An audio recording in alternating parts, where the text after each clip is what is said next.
will not deny that. All right, so we are live. All right. Oh man, yeah, no, dude. The game, I was like, oh, okay, well, that works. I almost want to start over my PC character because my power level's 19. Yeah, and dude, my power level's 19 as well. So yeah, I almost want to start over. Well, here's the thing: what I'm doing on console is I'm trying to finish my archetype. Yeah, because why not finish your archetype first? It raises your power level the least. Yeah.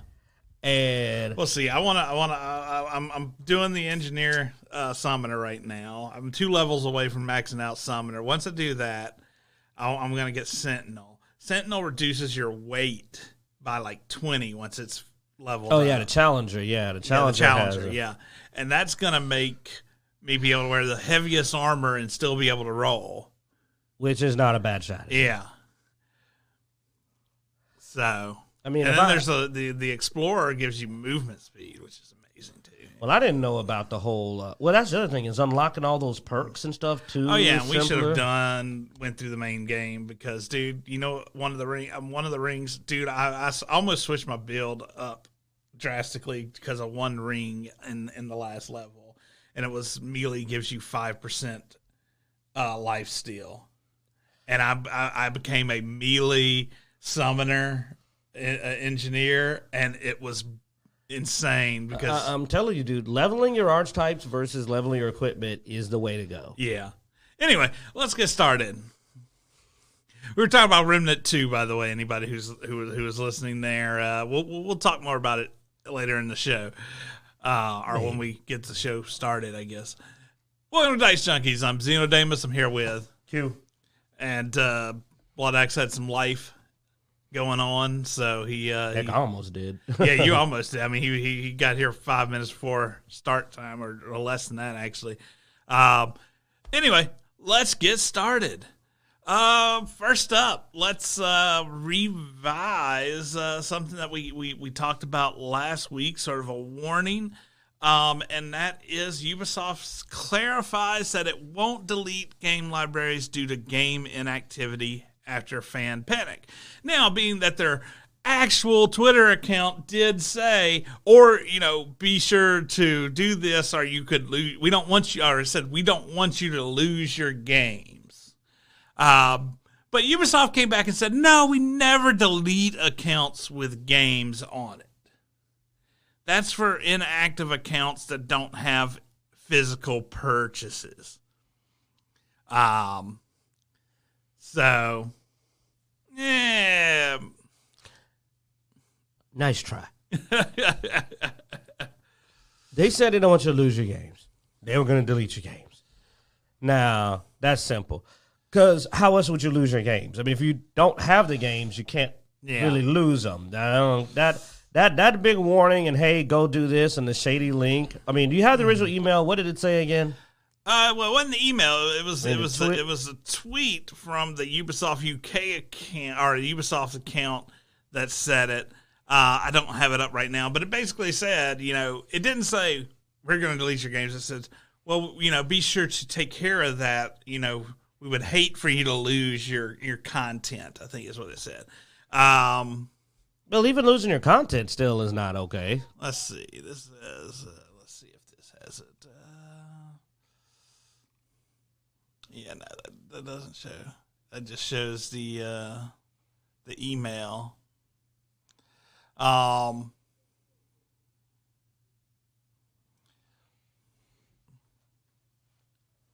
Yeah, and here's the saying. Yeah, this isn't an issue. So, anyway, they do say now that that's not an issue. That's what they're saying. That's what they're saying. Out of their lying face. Michael in the chat room says they were obviously watching Dicejunkies. Yeah. So basically, this actually came down because of the UK. The UK has a data protection, personal information protection. So the reason they delete accounts is because of that UK rule. Basically, they can't keep inactive personal data for a certain period of time, or they have to delete it. But they do have there is some kind of waiver in there for purchases. So supposedly within the UK rule, they don't have to do it if there are purchases on the account or if there's an active subscription on the account. They won't delete it, but otherwise they delete it to follow the UK Personal Information Act. So anyway, that's the story. That's their claims, and so maybe you don't have to worry if you have an inactive account. Maybe. Sounds like bullshit. Yeah, well, a lot of things sound like bullshit.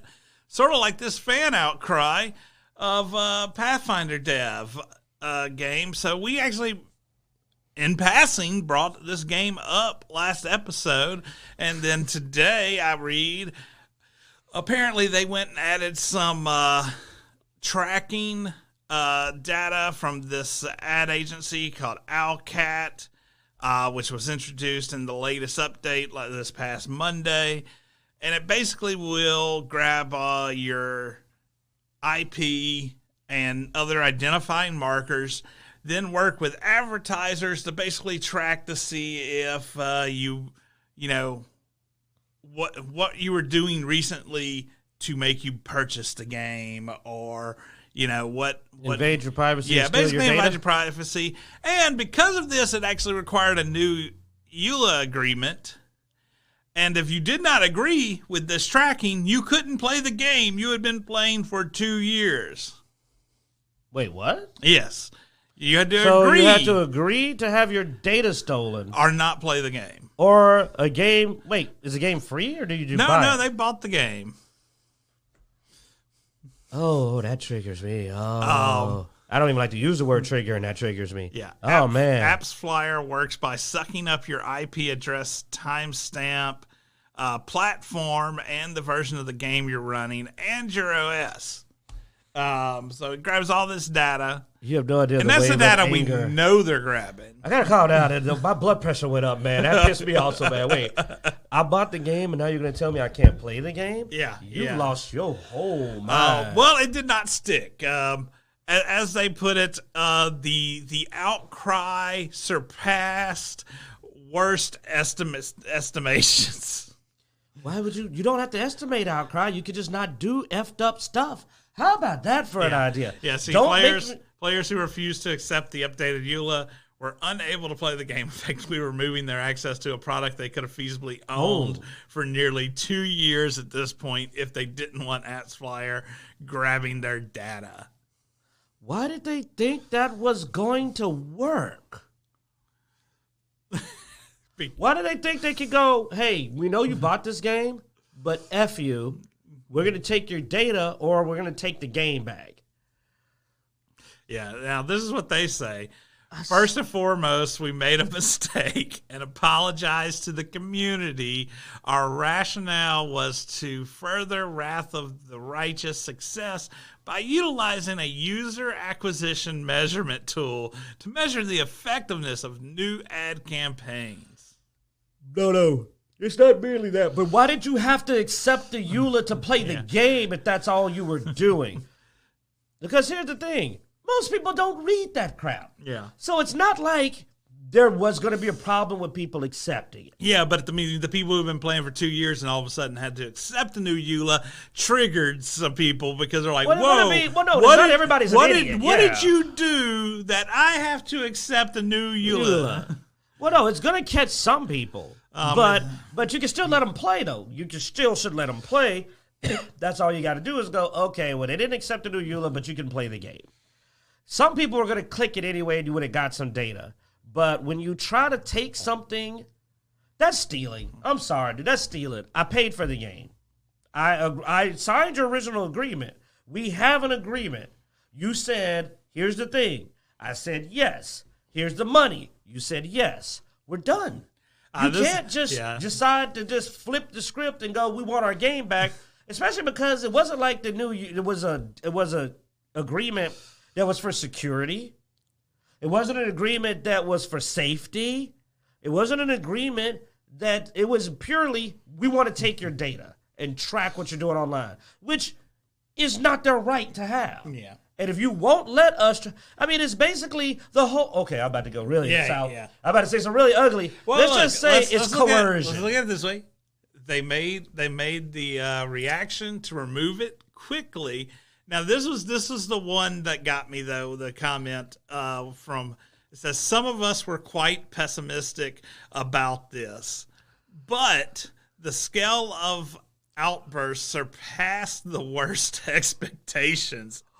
Oh, really? Whoa, what? It went poorly, you say? Yeah. Apparently, the internally they knew it was going to go poorly, but they didn't think it was going to go this poorly. So they're stupid too. Because you want to know, because you know how dumb you are to say, "Oh, we knew this wasn't going to go well." We were going to piss you off. We just thought we could keep it in a controllable piss you off realm. We thought it would be like this, not like this. That's like somebody walks up and punches you in the face. And then they go, "Oh, dude, I punched you harder than I intended. I unprovokingly hit you in the face, but I thought it was going to be a tap." No, it's more like I punched you in the face.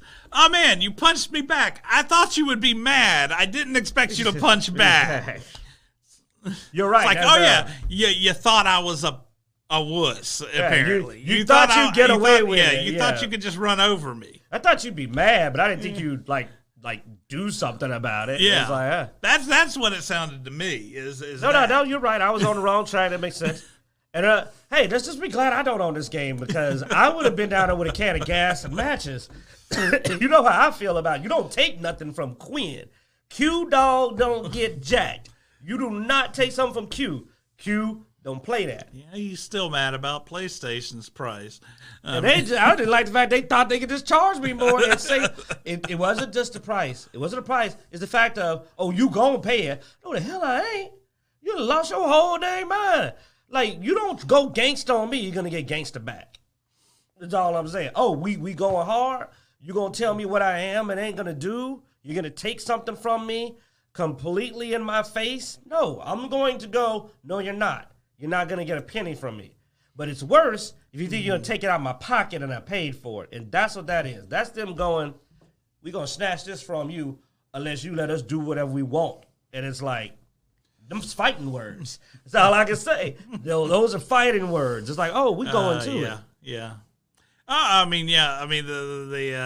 somebody in the chat room, I get what you're referencing there with the Bud Light decision. You got to gauge your audience, you know, and they did not gauge their audience. Oh man, I can't say right or wrong on that. All I can say is that it's very clear they didn't think it was going to go down like it went down. Yeah. As far as that comment. Both.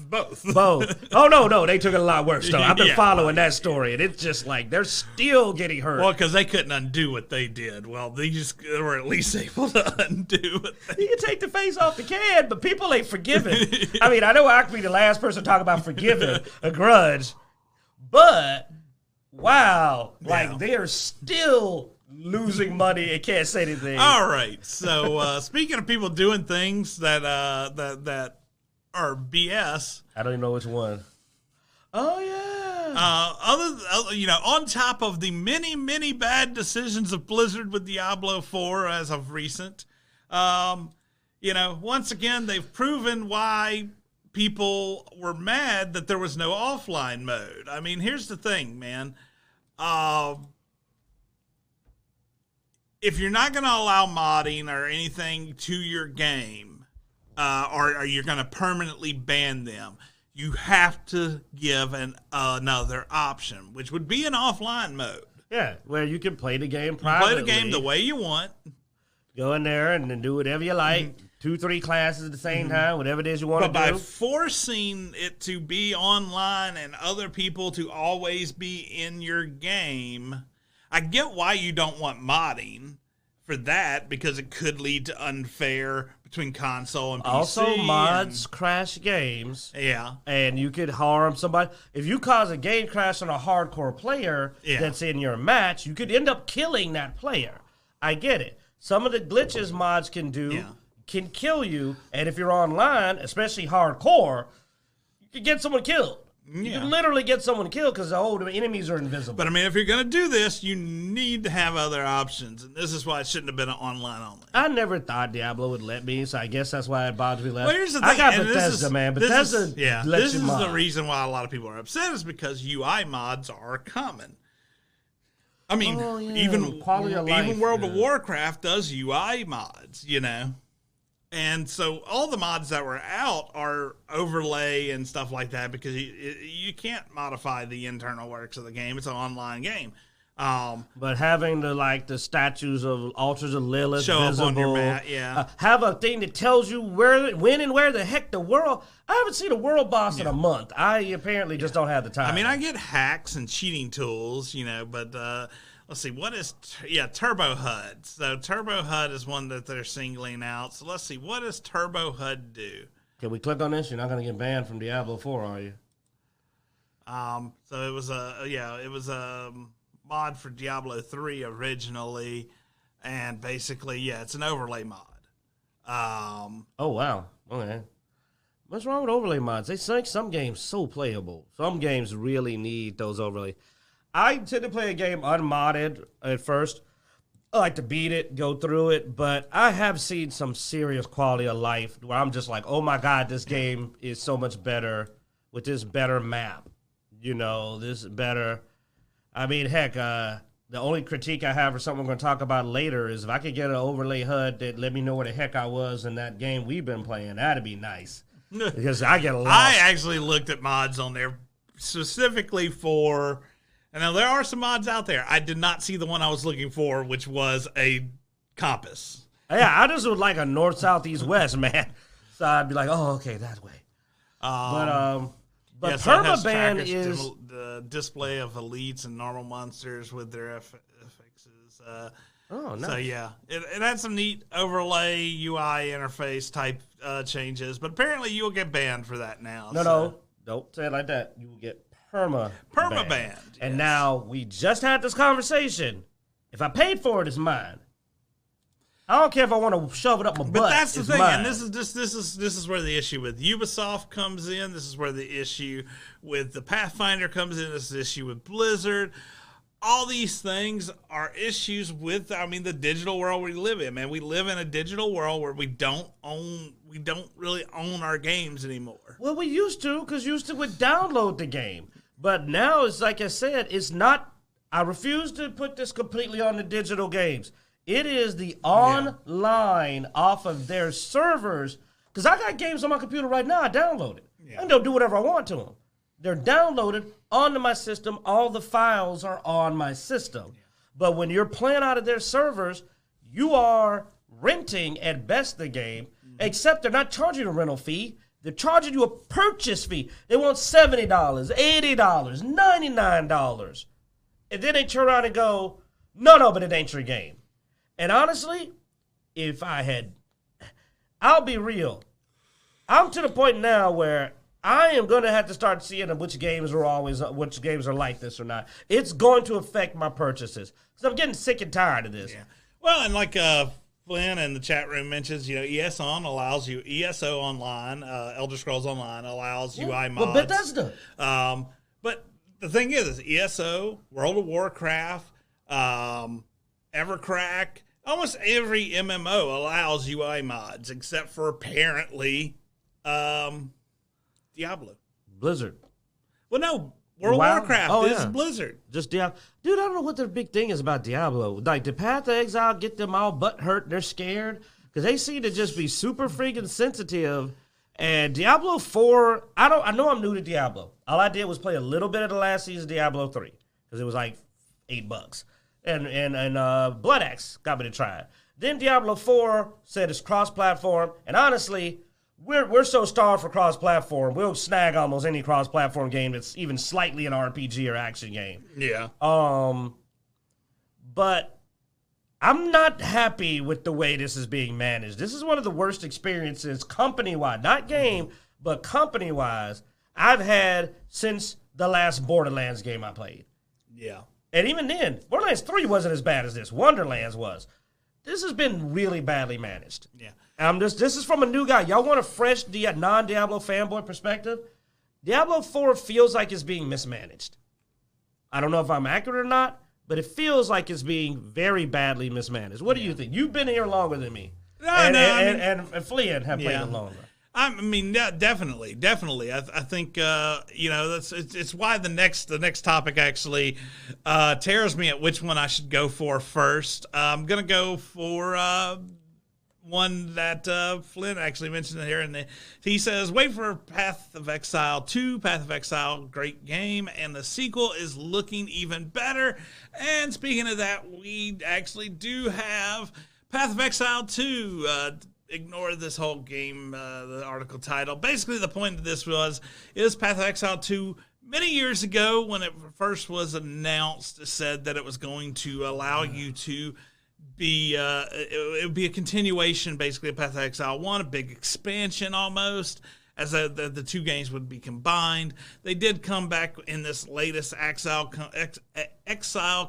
2023 and say it is going to be a standalone game, but any purchases from Path of Exile 1 will carry over into Path of Exile 2, which I'm happy for because I bought a lot of storage space. It's the only thing I bought, but I wanted to contribute to the game, and I'm a hoarder. I am OCD. I am a guy who, when I went back, like I had to play Mass Effect 1, 2, and 3 in a row and carry my game over. When I first heard about the Path of Exile 2 was going to be Continuation 1 and you're supposed to carry over, I freaked out because I have a Necro on there. It actually has really good necromancy, but I wasn't anywhere near endgame. Also, this jackwipe's hard to get to wait on you on anything. And if he got to carry over his character, then I'm playing by myself again. Because he's like level, whatever the top tier is probably. It's like 100. Yeah, and I'm like level 20, and he wasn't going to wait. So I would have had to go play Path of Exile 1 all the way through. That's how bad my OCD is. I would have had to go play Path of Exile 1, even if it's just to carry story choices. I am that guy who will go to the first game to get all the way here. It's why I haven't completed dang Witcher. Somebody bought me The Witcher 3. But it's hard to play through Witcher 1 and 2 because they're not that good. I will say, I did play Witcher 3. I enjoyed Witcher 3.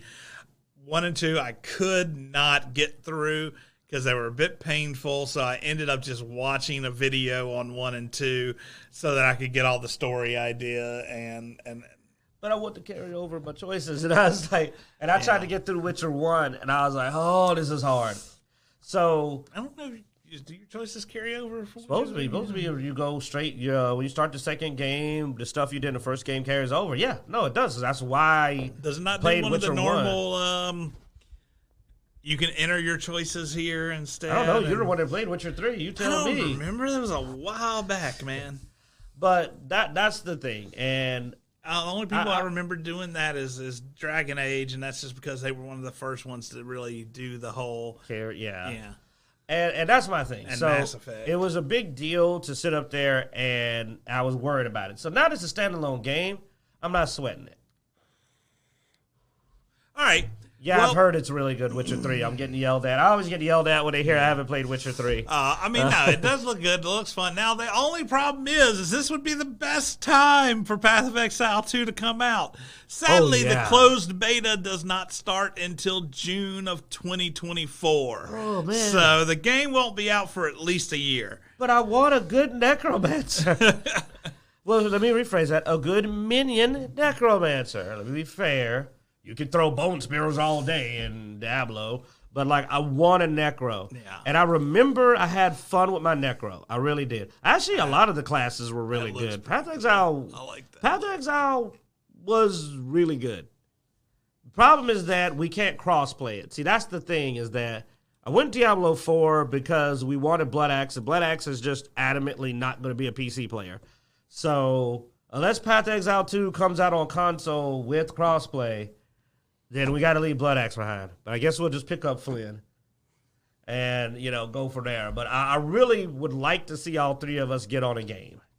And it doesn't look like it's going to happen on a good game. I mean, we did play Diablo 4. Problem is that Diablo 4 messed up so bad that, some of the people we wanted to play with didn't enjoy the game and quit it early.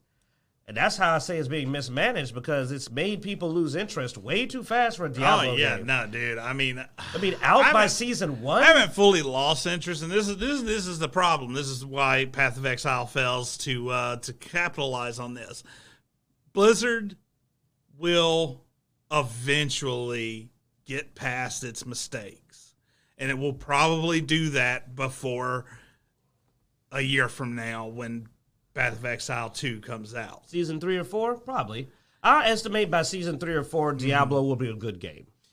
And that's why, I hate, for them that they're not getting out sooner, is because Diablo is notorious for reeling people back in after pissing everybody off. They did it with Diablo 3. They're going to do it with Diablo 4. I mean, I had a great time with Diablo 3. I got into Diablo 3 like season 11, you know what I'm saying? And I was like, hey, this game's not as bad as everybody said. Then I got into Diablo 4, and I'm like, this is not the same people that made the Diablo 3 I played. And then he told me, no, you got to let them age a while. They got to get... Yeah, it's like fine wine, They got to screw up at least 2 or 3 seasons. And I was like, you didn't tell me this before I bought this game. You know, warned me that I was going to have to go through 2 or 3 seasons of trash. But I do believe it because I played Diablo 3 in the game, like right before Diablo 4 came out. And if they do as well as they did there, like one thing I want them to do is that I want some of the stuff from the seasons to stay because I think they're pretty cool. I think some of it will stay. I mean, I think eventually they're going to snag a few and keep them to bring people back. When you can use Malignant Hearts in the Eternal Realm, that's going to pull some people back. Or whatever they come up with in season 2 or 3. Yeah. Or when they just bring back, dude, here's the real loaded gun. Because Bloodaxe even said this. When they bring back sets, everybody's coming back to play. Yeah. Everybody's coming back for the sets. Malignant Hearts isn't really the best of mechanics in the world, let's be honest. No, but the sets, dude. Especially they bring back the classic sets. All they got to do is go, season 3, sets. Everybody's coming back season 3. Even people I know who hate the game right now have said, what if they bring back sets? So, and they know it, which is why they're screwing up to me. I think they're doing it because they know they got this blockbuster. Because, dude, I want my Rathma set. Like, even I'm like, ooh, I love my Army of the Dead. I wonder what it would look like on Diablo 4. I love my Army of the Dead build. Yeah. Really did. So, but Path of Exile 2 needs to be faster because I'd rather be playing it. But 2024, I don't know, man. I don't know where I'll be and what I'm doing by then. Yeah. On the line of Activision Blizzard being incompetent in a way, Hasbro talked at a conference and said they want Transformer games on Game Pass, but believes Activision has lost the files. Basically, what this boils down to: attending the San Diego Comic-Con, Hasbro had a question about the Activision Transformer games, and Hasbro said, sadly, apparently Activision's not sure what hard drives they're on in their building. When a company eats a company that eats a company, things get lost, and that's very frustrating. Hope is that now that the deal is moving forward with Microsoft and Xbox, that they'll go through all the archives and every hard drive to find it all, because it's an easy Game Pass ad. No. I read that statement as them being a smart ass and going, it's like, oh, they forgot about it and they haven't done anything with it. I didn't think they meant that Activision literally, I'm using literally correct this time, literally, physically lost the game files. Like, it's on a hard drive somewhere. You should have the hard drives with your game. You should know where those are. You would think. So wait, I'm serious, dude. I really in my mind read that as, oh, Activision lost the Transformers games because they're not doing nothing with it. I don't know what's good. No, it's like, no, they don't know where they are. Like, they're walking around the building with a flashlight, opening drawers and like loading up old PCs. And up, not here. Holy crap! How do you not fire everybody? If you looked at me and told me you lost something as important as a whole game. Hey, man, and by all of them, apparently, where are the Transformers games? Man, I don't know. There's somewhere. There's some hard drives down in the basement. It's probably on one of those. That implies that there are servers that they don't know where they are. Isn't that bad for business? Remember how bad CD Projekt Red freaked out over them getting their code? And Activision just losing servers, man. Did somebody walk out the building with it? Somebody's just got a little trolley. Oh my God, that's the dumbest thing I've heard in I so just see long. somebody going through the hot swap rack. Oh, this is the Transformers hard drive. Is this literally a competition between Blizzard and Activision? Blizzard pulled we were going to do all this other stuff, but it's taken a while, so we just did all the nerfs first, and we didn't put any of the stuff that was designed to go with it. Like, you're like, wait, so in other words, it's like you brought me, hey, your bread for your sandwich is toasted, so we brought you the bread. We'll get to filling. The filling's still cooking now. Here, enjoy that. Have some bread. Have some bread, toasted bread, and some ketchup. Yeah. We'll bring the rest. And then Activision goes, oh, you think you're stupid? We don't know where the Transformers games are. Oh, the file can delete and move around? No, we physically don't know where the actual server is. And people wonder why the fans were relatively behind the Microsoft Activision purchase. They need somebody because you know what Microsoft hasn't done? They never said, we don't know where Windows 9 is. We lost the server.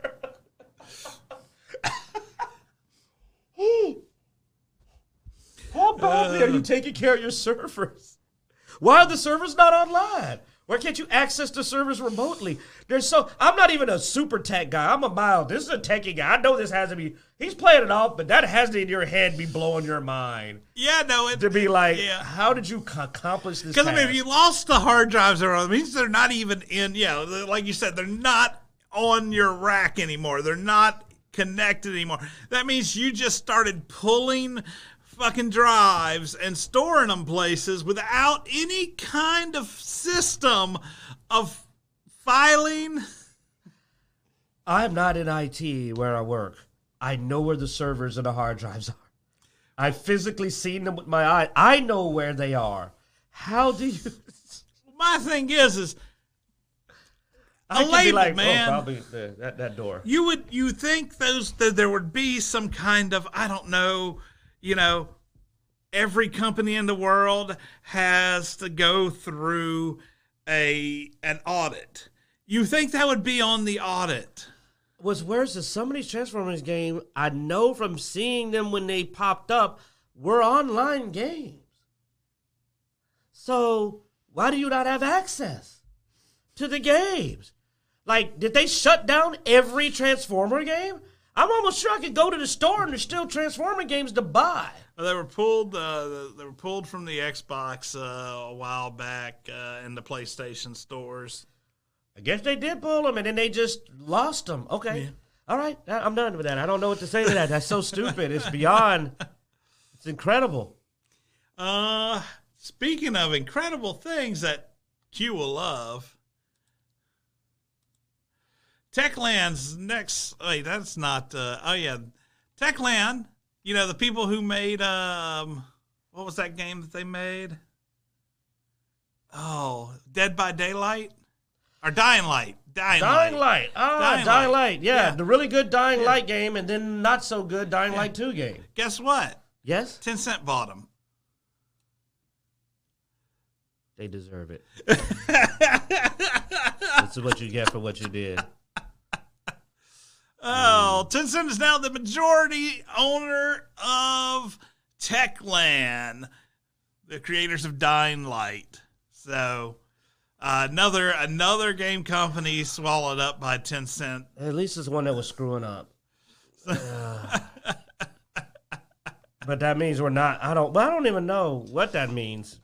Because sadly, Tencent, my issue with Tencent aren't that the games they're involved in suck. No.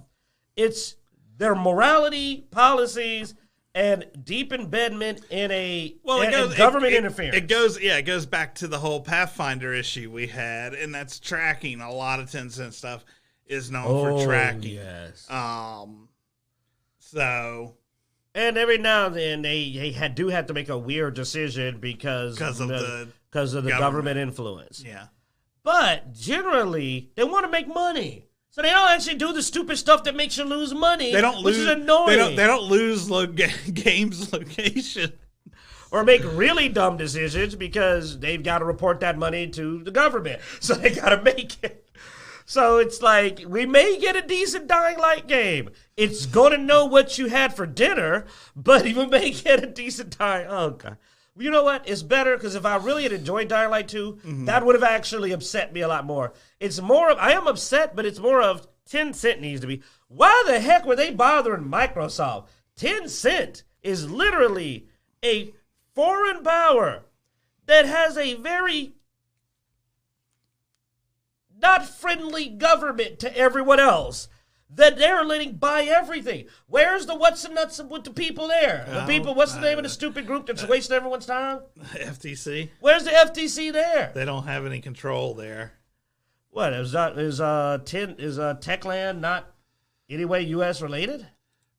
Probably not. Let's see, Techland. That's why we need to also make more of our own gaming companies because, geez, as soon as it's going to be American gaming companies and everyone else. Yeah, it's Poland company.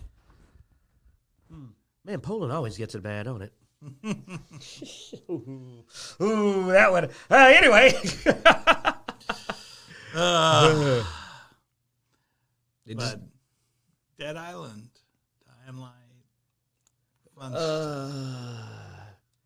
Still waiting on Dying Light 2 to fix that Dead Island 2 to fix that problem where you can't join someone's game unless you're in that same spot.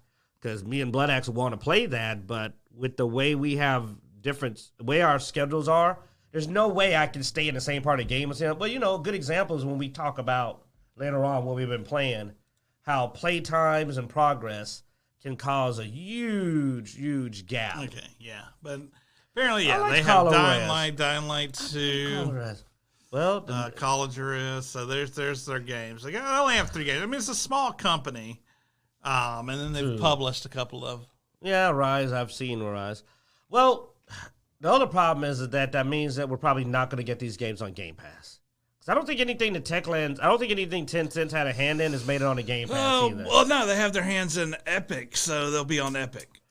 Bye, motherfucker. I don't miss you. Everything will be Epic exclusive. Epic and PlayStation. Yeah, there's another one they need to be looking at. They were in Microsoft. Why don't you go eyeball Epic? But, again. All right. Let's see. How the heck are they going to do that? Like, let's talk about this. This one? For our Souls-like fans, okay. Yeah. Before we get on to the finale, the games. Just a little more good game talk. All right. So apparently Dark Souls anime is in the works for Netflix. Okay, it's going to be an anime. Oh, okay. Okay, animes can be miserable, as we know from recently what we've been watching. Just absolutely miserable because Dark Souls ain't grim dark. It's just grim. Like there is no happy ending. It's a really, really morose game. Yeah, people don't like to talk about this, but from a story perspective, Dark Souls is just everything sucks and it will only get worse. That's Dark Souls. Everything sucks and it will just get worse. And every game you play after the first one, the story just goes further downhill. That's Dark Souls. How do you do that as an anime? But how you do it as a live action is what I thought. But as an anime, dude, what is it? Oh, God, what's that one that was really dark all the way through? Well, heck, what I'm talking about, there's a bunch of them, but I'm trying to remember the name. Well, give your opinion. I'm going to think here for a sec. I'm trying to put this together. What do you think of them doing a Dark Souls anime? Oh, I mean, it's doable. I mean, they've done some dark stuff in the past, so I don't see it as undoable. I'm questionable on how well the story goes as an anime.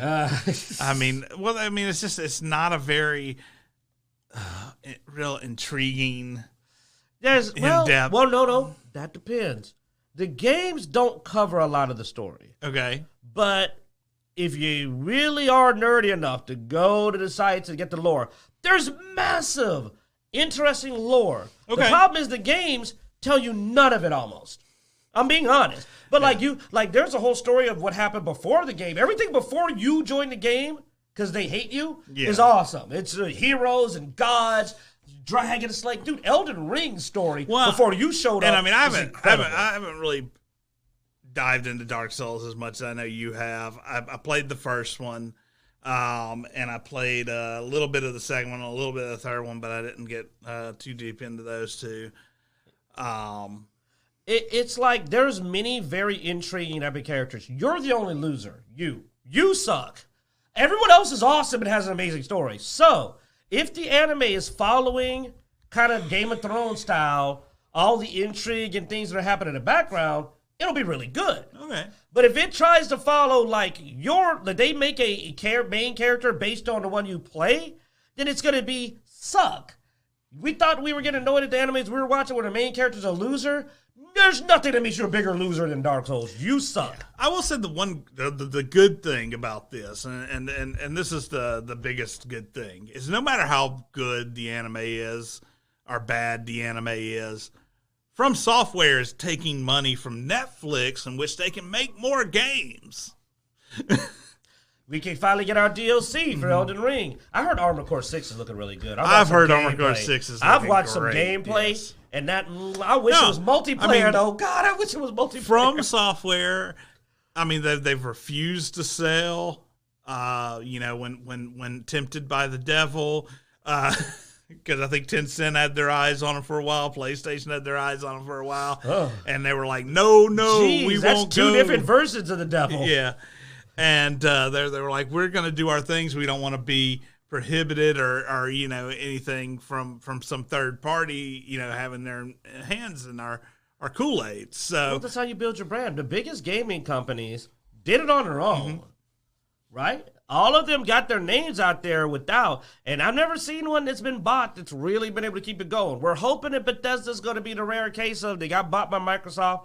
And I will give this to Microsoft. I know I'll give them this, but there's one reason why. The real reason I fanboy from Microsoft. Well, Bethesda's changed hands multiple times. This isn't the first time. Oh, I didn't know that. Yeah. But the biggest reason I give Microsoft so much credit is actually not what you think. It's not because I have an Xbox. I got a PC.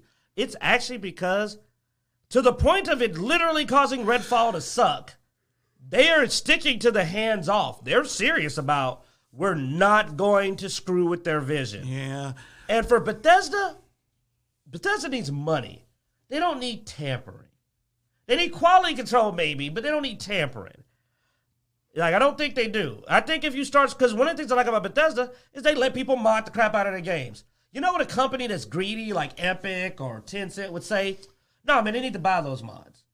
There's no way they would allow this free modding to go. You know they wouldn't. Microsoft, I think, is going to go, yeah, sure, Starfall, let them mod it. That's what's been working for you? Do what works. I like that.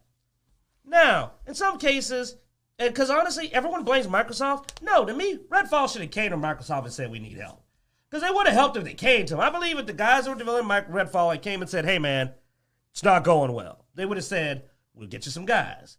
Because when a boss is trying to respect you, I guess this comes from us, we work our whole lives. When a boss is trying to respect you and let you do your thing, then you've got to step up and go. I've went to my boss at my current job and said, I need something to do or I need some direction.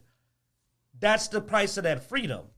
So even with Redfall, I don't blame Microsoft. I blame Redfall for because dude, if somebody played the game, they would have said, some big step was missed with how glitchy that game came out. Yeah. So sometimes it works, but From Software has their own vision. I think it's best they stay in their own company. Getting some, because Netflix ain't going to affect their games. Netflix just throws money at you. You can throw Netflix back anything. Yeah. They're not picky. But here's the catch, because you said you haven't got into it. Part of the Dark Souls things is not explaining things. That's a big part of it. All this lore is implied and subject to interpretation. So to do an anime, they're going to have to explain something, or it's not going to make any damn sense. And it's going to be a weird, grim, dark, fooly-cooly. Now, can that work? No. I just thought about it, because you know why? Because we're getting old. The people who would appreciate that, getting older. This younger generation is not going to be able to follow something like fooly-cooly. Try showing a 15-year-old fooly-cooly. I don't think they'll get it. I wouldn't say, you can't say that broadly. I can. I may be wrong, but I can say it. Yeah, but I mean, when you do a broad, now, a lot of the, yeah. We've seen but this I mean, a lot of recently. people our age didn't get it either. True. We've seen a lot of people, though, complain about vagaries now when they didn't understand. We see this happening, and people are a lot more vocal. Well, that was what to say. That's more vocal, not... So the question is that now, if it actually plans to explain some stuff, then I'm watching it because I've been wanting to confirm some crap. I'll watch the whole series just to go like, that is what happened. oh, I had that theory about the dark pygmy. I have this whole dark pygmy theory. I'm not going to go into it now. And I'd like to know if it's true. So they could get a lot of watching it there, but I just don't know if they're going to be willing to do that since this vague confusion cloud's kind of been their whole style. I mean, Elden Ring's the most transparent game, and it's not transparent. That's the way to describe it. But compared to Dark Souls, I practically understand Elden Ring. So, there you go. But now, on to games that are actually out. All right, so let's see. Let's talk about this real quick. Oh, well, that's just for me a happy. Yeah, this is just me, you know what I mean? But I know you were excited about it, so I'll bring this up real quick. And that's a new Mortal Kombat trailer sort of showed off a character that is returning, so... Geras is back. Well, there's reasons for this. Beyond the fact that Geras is a grappler, and oh my God, his new grapples look incredibly savage. I felt that Geras, and not just me, I saw this online a lot of people felt, oh wow, Geras knows about the restart of history. I like that about him. He was always in the know. Geras is a character who comes off as he had a huge amount of potential in the game. You remember when I played the game, I said that. I said, man, this Geras character seems really fascinating. But he was relegated to, I just served Chronica. And while there was all these stories of him meeting these legendary figures and knowing other characters, he still was just basically a servant. Him now getting this more central role is very satisfying to me.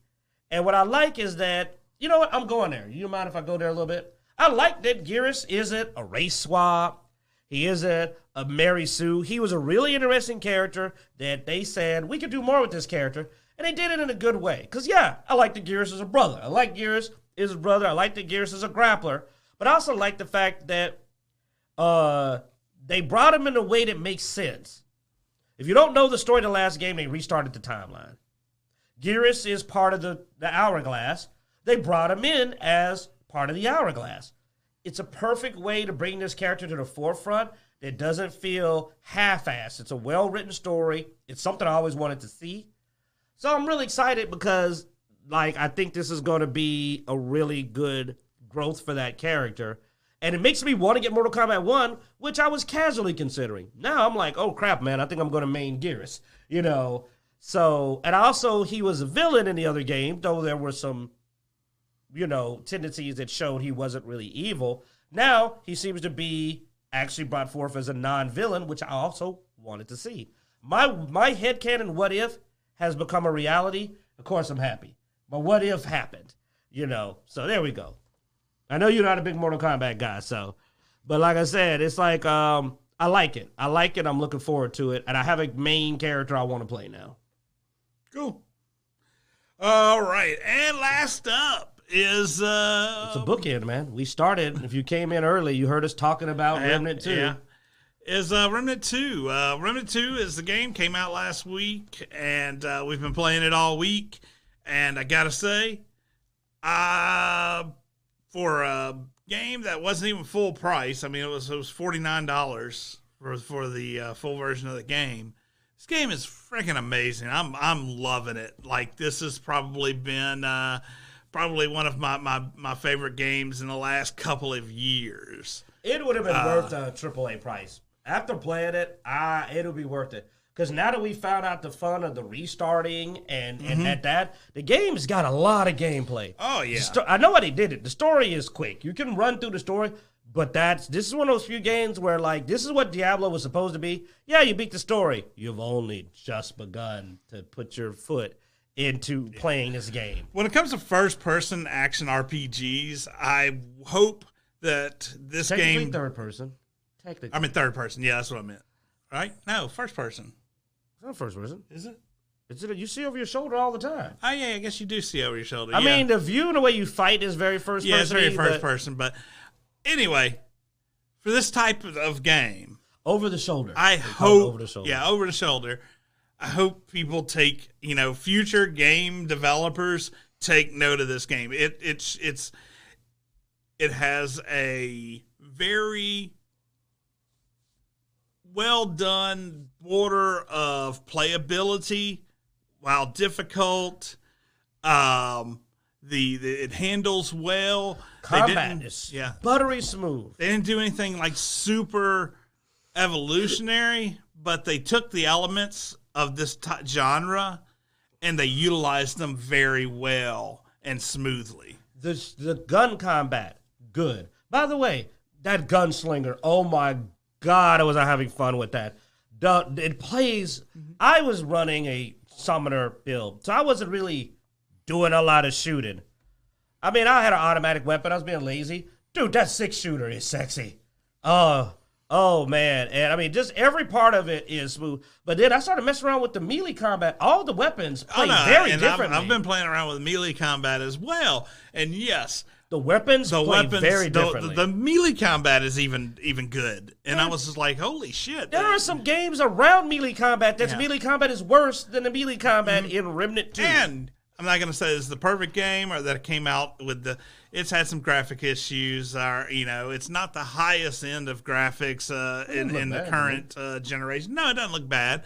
But, it's had some running issues with the high-end graphics. But honestly, I've had so much fun. I haven't been, normally we're yelling, where's the update? Where's the fixes? Where's this? We haven't even thought about any updates. We've just been having fun and a blast with this game. So if you like the shooter looter, I definitely recommend. Let's call it a shooter Souls-like. Even though there is a lot of loot gathering, I feel like shooter Souls-like is the most on the head. But there is some good looting because we have been gathering up a lot. I mean, the best way to put it is, did you like Outriders? You will probably really like this game. Do you like Dark Souls, but you like shooters? You will probably really like this game. I mean, it's really good. That's just the best thing. I mean, the best way to put it is, we went on a gift spree. Like, I bought Bloodaxe the game. He bought me the game on PC, so I'd be forced to play on PC.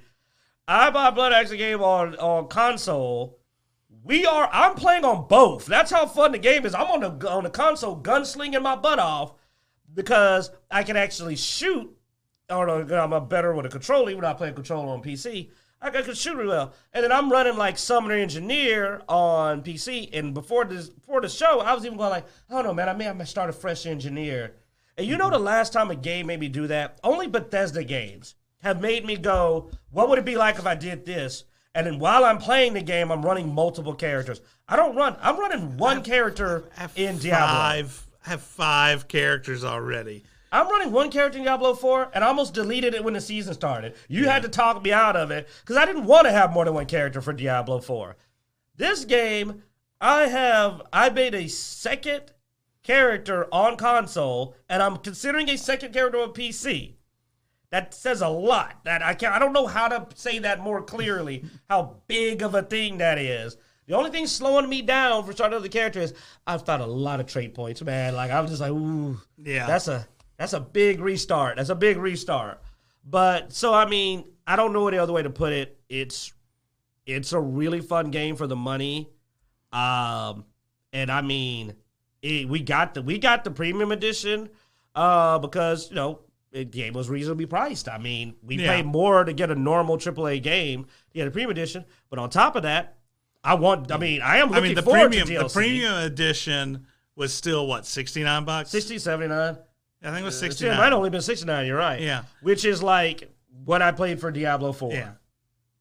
Because they had the 49 version, the 59 version, and the 69 version. Yeah. And now I bought the 69 version and bought him the 69 version so he'll play with me. And I did 69 and 69 for $70. That sounds weird. I did $70 version and $79 version for Bloodaxe. And it's been good. It's been really good. I mean, the only thing we're missing is we need either another console or PC player so we can run the triple squad. I would love to be able to run third, yeah. I know. Like while I've been sitting here, I've been trying to decide what class to run as my second class of my engineer. That's how much the game gets in your head. I did not spend this much time thinking about anything else I played recently. Yeah, no. I mean, me too, dude. I've gone through the items and did more number crunching on this game, which is less number heavy than Diablo 4, because I've cared more about my character in Remnant than Diablo. That's just the truth, though. It's just like you said. It's just like you have a reason to do that because it is a fun game. Mm-hmm. And it is already. Here's the thing: the reason we're giving it so much praise is that it's already there. This game doesn't need a patch to be good. Mm-hmm. You're not waiting for Season 3. Which actually, they're already about to do their second patch. So they did a day one patch, which fixed some issues on the console. And then this one is just improving overall performance, addressing some crashes, addressing issues with the trait system, other progression blockers and missing items, and other fixes. So, I mean, minor fixes and performance improving. I've enjoyed the game, and even though it doesn't have as high a graphics as some games out there right now, it has enough. It's not so bad that you're like, ugh, No, like I said, it plays well. It's good for the money. It's designed for you to keep replaying and going through secrets galore. I keep finding new stuff, man, and like I figured out that we're idiots. The traps in the Lament place that you can just duck. Yeah, no, you did that. I saw you do it. Oh, okay, yeah, but that was an accident. And now the second time you were ducking, and I was like, you can duck under those. I know, and you're just like, oh, I just assumed you couldn't because that makes that so much simpler to deal with. Yeah. Won't work on the buzzsaw blades. No, not gonna work there. No. But if you want a game that's worth its money and worth its money at purchase, there. The only way this could go south is somehow they start pulling a Blizzard and screwing up with their patches because the game's already good. So if they don't do that, then the game will only improve and get better. And that's what I was hoping for. I mean, I didn't think before Liza P I would be this satisfied. And you with can the game. play it offline. You can. We've had it go offline mid-game. Did not die. Did not lose anything. And hey, if you're thinking, but I'm a hardcore player, yeah, you can do that. They got hardcore, idiot. You got hardcore. You can jump in here and have permadeath. Except, you know what's cool, though? You still, when you die in hardcore in Remnant 2, I got to check this, but I'm almost sure they said that when you die in hardcore Remnant 2, your stuff goes over still to the main game. So you unlock a class, you still unlocked it. Oh, okay. So you still keep progress and things. Unlike in Diablo 4, supposedly if you unlock, lose all your altars. I saw where if you unlock classes in regular, when you start a hardcore, those classes are still available. I did see Same that. way backwards. But they were talking like you get your stuff. And I was like, wait, do you get to keep your stuff? That's somebody was saying. That's why I do Remnant 2 hardcore, because that's curious. You need to do Remnant 2 now. There is a Remnant 1. I don't think it had hardcore. I hope it didn't. Hardcore rewards. See? Oh. Yeah. I saw rewards, but let's see. So, like, that actually may be a reason to make, because I talked about making another character to mess around. I might do it on hardcore if it'll give me stuff to give my other character. So, like, what happens when you die in hardcore? And yes, we are doing this in the middle of the show. There's no second chances. Well, the players have started. Hardcore has exclusive rewards. Yeah, keep talking. I'm reading, man. Oh, sorry. I want to read it, too. Oh, yeah, I did hear there are special equipment and stuff that may be just in there. Now, if that means I can pull it into my other game, that's what I want to do. Like, I'll go play hardcore if it means I might be able to unlock myself some juicy special equipment. But there was something about rewards going over. I don't know if that's true, if that's a future thing they're looking at. But it would be cool if there was a super difficult mode you could play that would get you permanent results that you get to keep. That is actually a great idea. So, but I'll look into that. Next show, I'll be able to let you know if that's a thing or not. Because I just heard somebody chatting about it. This was like in a chat. It's like, I saw some people talking about it and mentioning something along those lines. And that would be interesting. But if you play hardcore in this one, you actually get special hardcore equipment. So there you go. You actually get rewarded beyond just that. You actually get paid for it in... I've got guns I'm not going to find. I've got weapons. And I don't know if that exists in Diablo 4, but I haven't heard anybody talking about Diablo 4 hardcore having like a unique, or legendary that only exists in hardcore, which would potentially tip some people to try it out. Plus, it's actually really not as hard to get through the game is shorter in Remnant 2, So hardcore is not really as painful to go through if you were going to try to get something in that way. So I'm very curious about what the benefits are, if there are any. I mean, that could be pretty cool. But that is another thing. When it comes to replay, you unlock classes that you get to keep. Starting as those classes is really fun. Starting as a gunslinger was awesome. Zeno started as an engineer and said it was pretty cool running around with the big turret from the game start. Now, what would be cool is if they did hardcore, but if you died in hardcore, it just threw you into normal. So you could take the rewards you got from playing in hardcore. Basically, it would be you get more rewards. One shot to get the reward. Yeah. And then after that, you're that out. Would be cool. I would love to see something like that implemented. If there was anyone that would do it, it'd be Remnant 2. They're trying to keep people happy. You know, instead of just deleting the character, all right, for as long as I didn't die, my rewards were increased. Once I died, bam, okay, now I'm in normal. I can't get certain. Because apparently there are unique rings, amulets, and stuff like that, and weapons that you can only get in hardcore. That would be cool. That would be really cool to see happen. Yeah, I would like to see that be a thing. You know, but it's the same thing we were complaining about with the season. You're not getting to keep your stuff. That would be pretty tight. Because then me and you would both create hardcore characters and we'd be like, all right, let's see who dies first. Yeah, see what you can get out of there. And I'll be like, I got the ring and the gun. And he'll be like, I got the class. I was like, dang it. My luck is always crap. No classes in hardcore, no new classes. Now, honestly, though, there should be. Now, another thing would be, because classes are permanently unlocked, if there was a class you could unlock. Putting a class in hardcore, that would be cruel, man. That would be cruel. But it would also be cool. Oh, it would be. I don't know if it would be cool. It would just be cruel, man. Yeah, because people would try. People would definitely be scrambling to get to it. But all right. Yeah. Anyway, point being, we've really enjoyed Remnant 2. We wanted to share that with anybody who cares. But yeah. So we hope you enjoyed it. Hope you do. Maybe you'll pick it up. I don't know. I've do lost the closer, my track. man. Yeah, that's what I'm going to do. The closer. What did I? No, that's the starter. Hold on. Closer. You'll get to play when I leave. Just wait. Yeah. Now I know the closer. Yeah. Thanks for watching. Be sure to check out Dicejunkies.com where you can find links everywhere we are online. Twitter, Twitch, Instagram, Facebook, all that good stuff. Be sure to like, subscribe, and hit that notification bell on our YouTube channel so you can get notified whenever we release something new. Thanks for watching as every week. We hope you enjoy.